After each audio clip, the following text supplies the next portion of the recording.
亲情长相守，真情在人间。大家好，我是秋兰，欢迎观看《真情人间》。早就听说，女人生完孩子之后，男人特别容易出轨。为此，产后的我努力健身，练习瑜伽，不仅根本看不出生产的痕迹，身材更是比怀孕前还要火辣。可惜我的努力只不过就像面对绝症的药物，除了延缓，并不能改变结果。直到最后，我才明白，试图挽回一个渣男，就好比试图叫醒一个装睡的人一样，绝对不可能。接下来开始我们本期故事，记得点击订阅并开启小铃铛。我刚从健身房回来，正俯身亲吻熟睡的宝贝女儿妞妞。老公李潇本来只是走过来和我闲聊几句，却被我紧身衣勾勒出的前凸后翘的身材看得入迷。我刚打趣地骂他好色，不想他却如一头饥饿的野兽，一把按住了我，疯狂地啃了起来。别闹，我还没洗澡呢，妞妞还在睡觉，别吵醒她。我的反抗也于事无补，直接被他拖进了浴室。这下好了，一番酣畅淋漓之后，直接洗澡，也免得我再洗一次。我拿着李潇的手机递给他，都洗过澡了，你直接点外卖吧，我可不想全身又是油烟味。行吧，那你下单吧。李潇解锁了手机，又丢给我，转身回浴室吹头发去了。我刚打开美团外卖，就看到连着好几条微信叮的响了起来。虽然我从来没查看过李潇的手机，不过当下好奇心使然，我点开了。然而这就好比打开了潘多拉的魔盒，我的心也跟着揪了起来，因为我抓到了李潇出轨的证据。亲爱的，新到的睡衣到了，我拍给你看。接着就是好几张自拍照，一张比一张露骨，这所谓性感睡衣几乎和没穿一样。这个女人我见过，而且可以说很熟，她是李潇公司新来的助理，大学都还没毕业就来了，名叫胡小爱。有一次李潇赶着开会，还是她陪我去产检的。看着这些自拍照，再听着浴室里吹风机的声音，我只感到头皮发麻。老公出轨的戏码还是在我身上发生了，而且还是最经典的总经理出轨女秘书。理智让我马上冷静下来，无论接下来要怎么处理，保留证据是首要的。然而当我向上翻的时候，才发现记录删得非常干净，除了一些工作上的事，没有留下任何蛛丝马迹。无奈之下，我只好先把这几张照片拍照保存，接着左滑把消息显示成未读。那晚我彻夜难眠，一边是深爱了7年的男人，一边是刚满半岁的女儿，我该怎么选？如果选择隐忍，难免李潇会得寸进尺，甚至有可能会出现小三上位的戏码。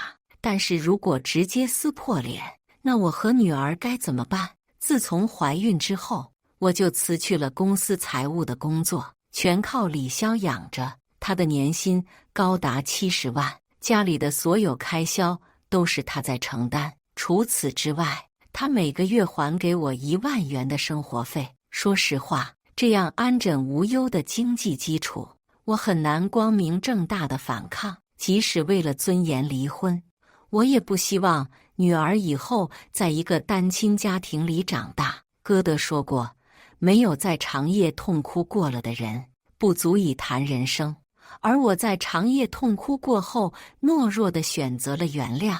但是这不代表我什么都不做，我必须反击，挽救自己的婚姻和家庭。隔天，我把妞妞暂时放在我爸妈家里，接着去找了顶级的 Tony 老师烫了一个大波浪。傍晚，我化了一个精致的妆，又故意选了一条开叉到大腿处的紧身长裙，搭配着烈焰红唇和高跟，直奔李潇的公司。然而到了办公室，我却没有看到李潇。前台的小妹略带紧张地告诉我，李潇正在开会，我凛冽地扫了一眼眼前的小妹，这个女生我也见过，是胡小爱的表妹，看那表情就知道在撒谎。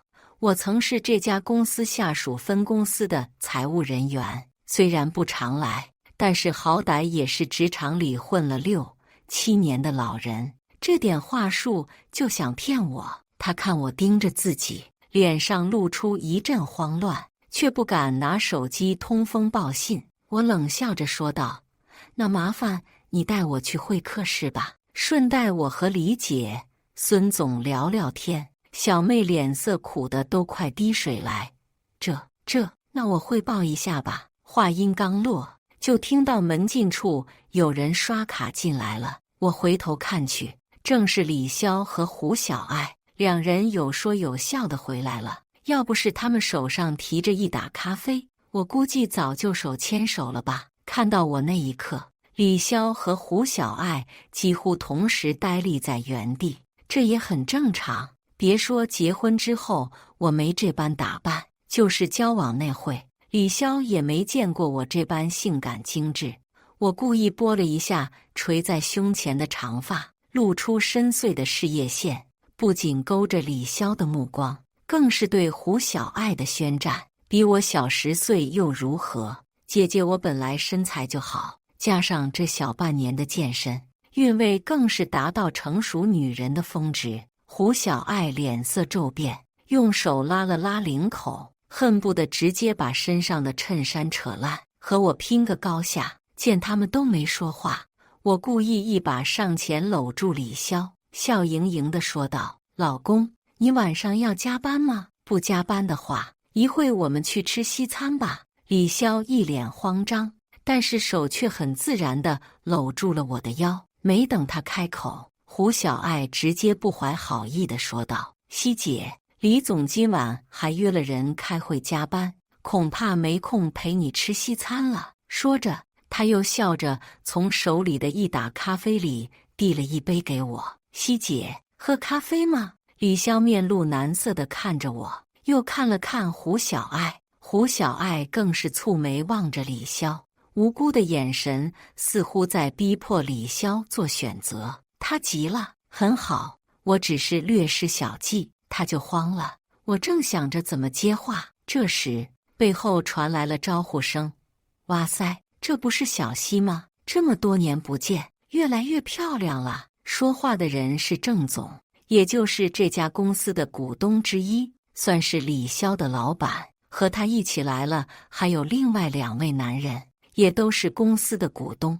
我笑着迎了上去：“郑总、吴总、陈总，你们好，确实好久不见了。”这群男人都已经是年近50的大叔，他们的目光像一条出水的鱼，滑溜溜的在我胸前和大腿上缠绕。郑总更是大胆的把手搭在我的肩膀上，笑着说道：“好不容易来一趟，叫上你老公，晚上一起吃个饭吧。”看着郑总肥腻的手，我瞬间胃里一阵恶心。不过我立马想到这是一个机会，所以略带抱歉地说道：“可是李潇他晚上还要加班呢。”郑总用手扶了一下眼镜，疑惑地看着李潇：“小李，你的事还没完吗？”李潇的脸就像吃了屎一样难看，处在原地半天不开口。很明显，他所谓的加班就是单独和胡小爱加班，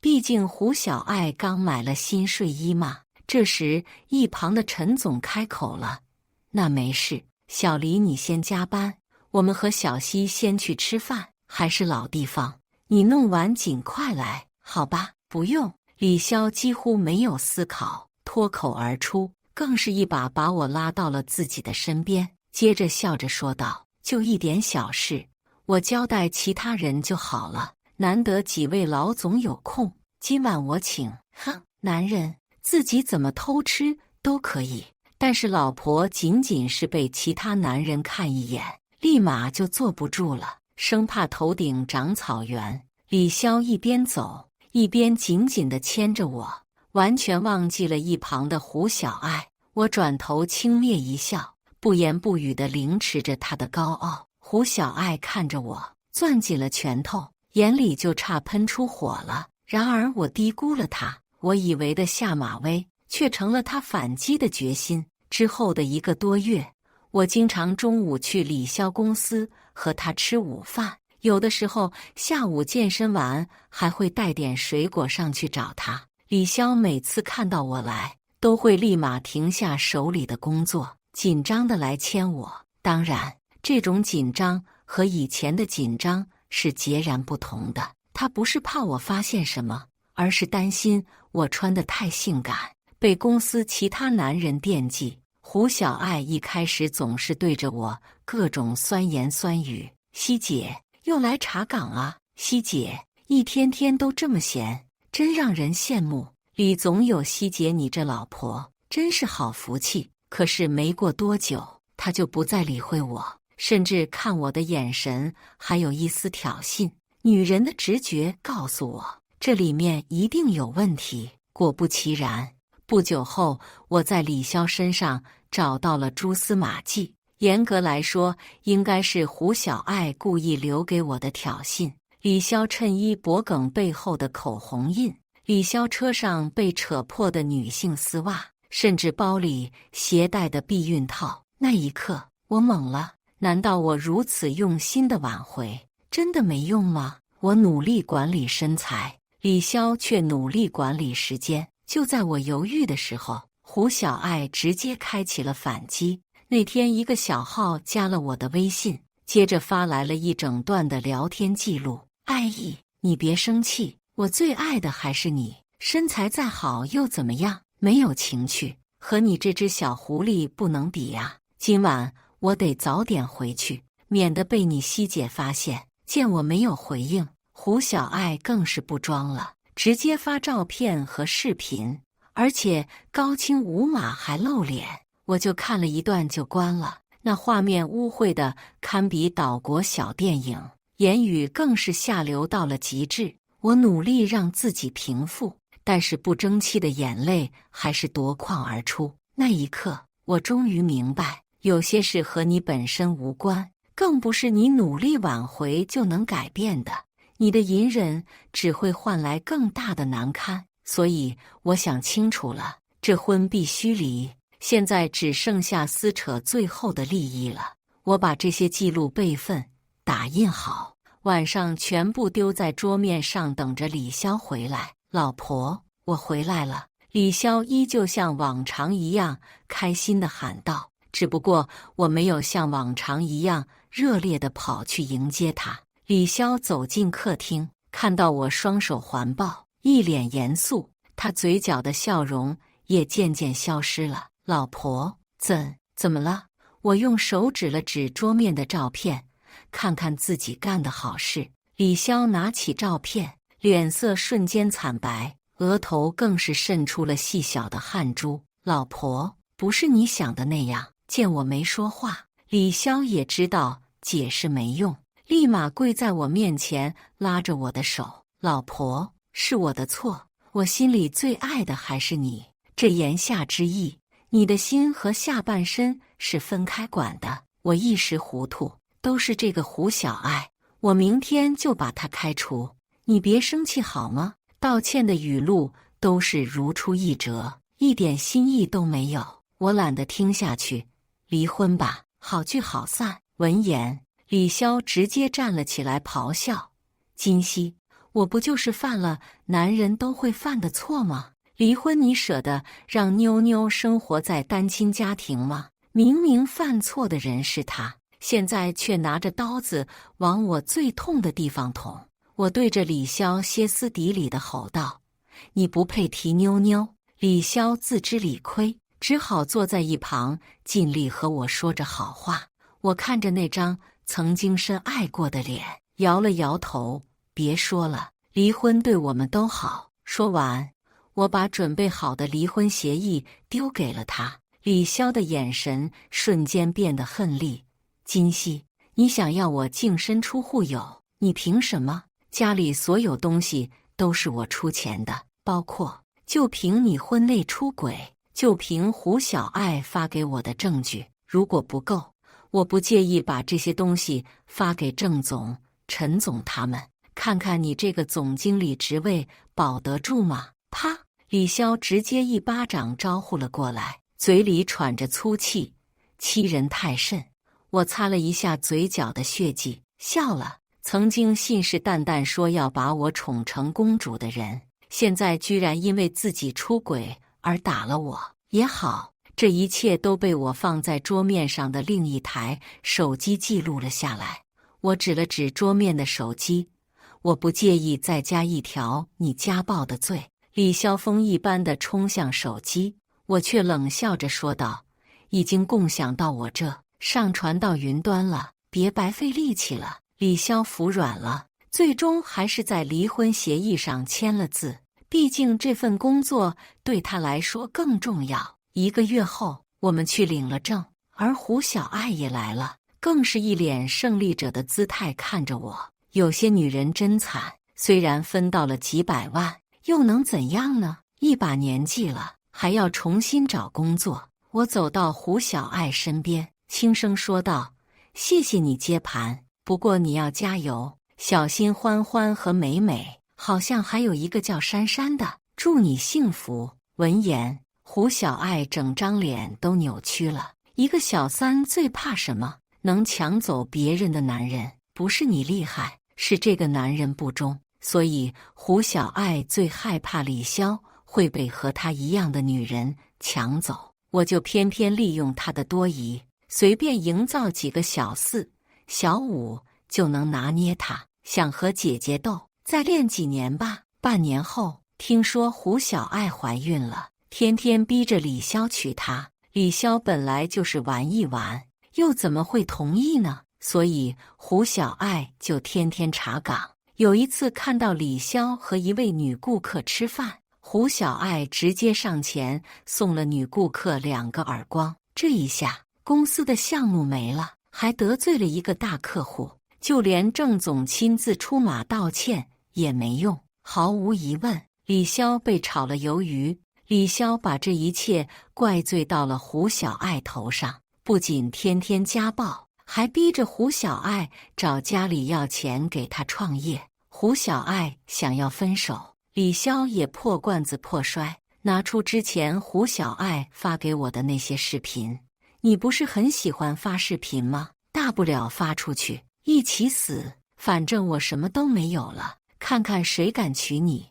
你不给我钱创业的话，也别想离开我。听到这些，我高兴地多买了一个包，祝他们一辈子纠缠下去。渣男就是渣男，出轨刻在基因里，和你是否是一个好老婆没有一点关系。感谢大家的观看。欢迎大家在下方评论区讨论。如果你喜欢这类故事，记得点击订阅《真情人间》，并分享给更多的人，这会对我帮助很大。再次感谢大家的观看。